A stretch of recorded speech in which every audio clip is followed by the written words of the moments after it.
This is TCR, TroyCommunityRadio.com. I'm Clint Myers on 107.1 WTJN. Saturday morning programming is brought to you by Outlook Financial Center. And time now for the Mayor's Report. And with us this morning is Mayor Michael Beamish. Well, thank you, Clint and David and all the listeners out there. It's always a wonderful day. It's going to be a great weekend. Absolutely. Great weekend, and we had a great past week, too. A lot of things have been going on. First, I want to bring up the city did fogging for mosquitoes. We did. We tried to be a little more proactive. It's been a unique summer. We've worked closely with the health department. We found mosquitoes with the West Nile virus, and Patrick Titterington, myself, and the Parks Department, we kind of met and decided we might as well be real proactive, and we went around throughout the city beginning on Monday night. We also did this, if you remember way back when we did do this, we did it at dusk, and a lot of youngsters with bicycles. There was a lot of issues with that fogging process then, and it caused a lot of concern. So we discontinued that, but this year's been so unique, we decided we'd do that. However, we did this after people were back into their homes around the 9:30 hour, so we went in the evening, early morning hours to fog, and we did cover the entire residential area of the Troy community. And so I want to thank the health department for all their cooperation, giving good tips. But I also want to give a compliment to our staff who are prepared and willing, and I think all the community is a benefactor of that. Well, I think it was a good idea to do it later in the evening, early in the morning, to get that done when the kids aren't even outside, because you can tell them all you want not to be behind it. But even from my own childhood, we were told, but we were on our bikes following the fogger around town. It's unique. But, even doing that, I want to tell people, is no guarantee. Those mosquitoes can be everywhere, and they seem to travel well. So even though we're making that preemptive, proactive steps, be careful out there. Listen to the health department and some of the preventative measures that we can take to keep those little rascals away from us. Absolutely. No standing water around the house. If you've got rain barrels or whatever, make sure they're covered. Anything that the mosquitoes could get in and lay larvae in, I believe, if I'm correct, it tends to be when the water starts to evaporate. That's right. That's when they start hatching. So, you just want to make sure you don't have any of that around your house, bird baths and such, or keep the water fresh. Farmers Market is going on right now on Cherry Street. That's right. And I bet they've just got bushels of produce over there with what's coming out of the fields. Well, I was just going to say, this is the time. I mean, there's lots of produce, lots of different kinds of things that people could come and walk down and purchase. So I encourage people to take advantage of the farmers market. It's there for us, and it's there for the farmers to showcase their produce. Absolutely. I know how many cherry tomatoes I'm getting off my plants just at home. As a matter of fact, my strawberries are producing strawberries again. There you go. So, which is kind of odd to have them at this time. It's been an interesting spring-summer season. It absolutely has. A big weekend for us.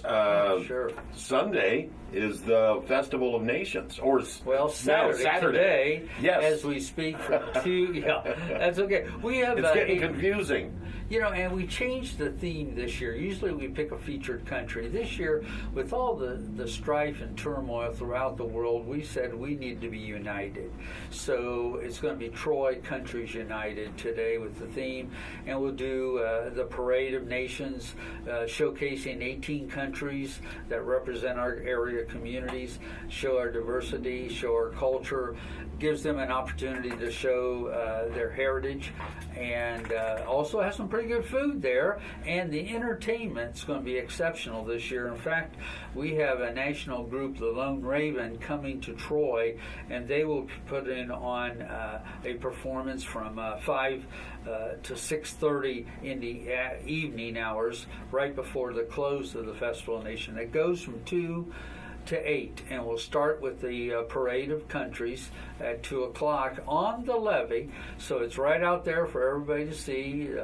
The stadium restrooms will be open for people to use, and it's just a wonderful opportunity for all of us to realize that we are a united community. Now, last weekend I had a chance to talk with Michael Ham. Yes. He is the chairman Yes. of the festival this year, doing a great job. Sounds like it's going to be a great time, and look for everybody to be over there. We're going to be broadcasting live. You always do. From the Festival of Nations. Good food, like you said, great entertainment, and excited to see the Lone Raven this year. And so many sponsors. I got to give a shout out to Troy Foundation's always been a supporter of the Festival of Nations. The Troy Noon Optimist Club has always been a supporter, and this year Kettering Health Network has stepped up, as well as many other supporting agencies and organizations within our Troy community, just to name a few. But it just shows that we are a united Troy community. Well, just like you said with the sponsors, it's about bringing everybody together. And we just hope the weather holds out. We've had some years where we've had some rain. We've had some years where it's been perfect. We hope for a little bit of the perfect. We'll go for that. Let's talk about Troy Hayner Cultural Center. We've had someone that has been at the helm of the Hayner for quite a few years, and Linda Lee is retiring. They will have a reception, and it will take place Sunday from 2 to 4. It's my understanding they will have some special presentations at the 3 o'clock hour, but we certainly encourage all the community to come out and say, I wouldn't say farewell because Linda Lee's going to stay in the area, so you'll see her out and about, but stepping down as executive director of the Hayner Cultural Center, and it's just a good opportunity to go by and see her reception and be a part of that. So 2 to 4. Good time to go over and say thank you, Linda Lee. She did an incredible job. Mayor's concert, that is tomorrow.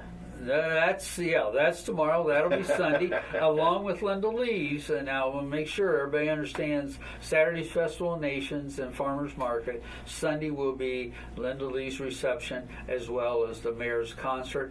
Always a great evening. And it'll be a wonderful experience. If we do have to have a rain delay or something, to move over to Hobart Arena. Okay. But Maestro Patrick Reynolds keeps coming back and performing along with the Philharmonic Band.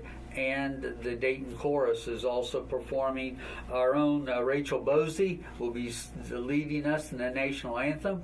Yours truly gets an opportunity to conduct, and we have a special conductor along with that. It's a wonderful evening. I think the theme is called Lights of Broadway, so it sounds like an upbeat kind of a concert that'll be taking place at 7 o'clock.